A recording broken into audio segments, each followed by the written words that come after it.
ये भारत का वो कुंड है जहां भगवान परशुराम ने अपनी मां की हत्या करने के बाद अपने हाथ से चिपकी हुई कुल्हाड़ी से मुक्ति पाई थी। ये कहानी है महान ऋषि जमदग्नि और उनकी पत्नी पतिव्रता रेणुका की। कहते हैं रेणुका हर दिन नदी से कच्चे घड़े में पानी लाती थी और उनके सतीत्व के बल से वो घड़ा टूटता नहीं था। उनके 5 पुत्र थे, जिनमें सबसे छोटे थे विष्णु अवतार परशुराम। एक दिन रेणुका ने नदी में कुछ गंधर्वों स्वर्ग के संगीतकार को झलक क्रीड़ा करते देखा। उन्हें देखकर एक पल के लिए उनका मन मोह में पड़ गया और उसी क्षण उनके सतीत्व का बल टूटा और कच्चा घड़ा टूट गया। जब वो आश्रम लौटी तो ऋषि जमदग्नि ने अपने योग्य बल से जान लिया कि उनका मन भटक गया था। वो इतने क्रोधित हुए कि उन्होंने अपने पुत्रों को आज्ञा दी, अपनी मां का वध कर दो।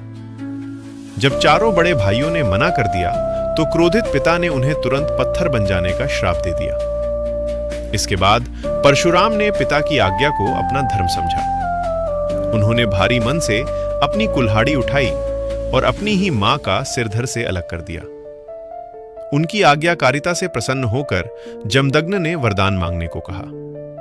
परशुराम ने तुरंत अपनी मां को फिर से जीवित करने और साथ ही पत्थर बन चुके अपने चारों भाइयों को भी मुक्त करने का वर मांग लिया।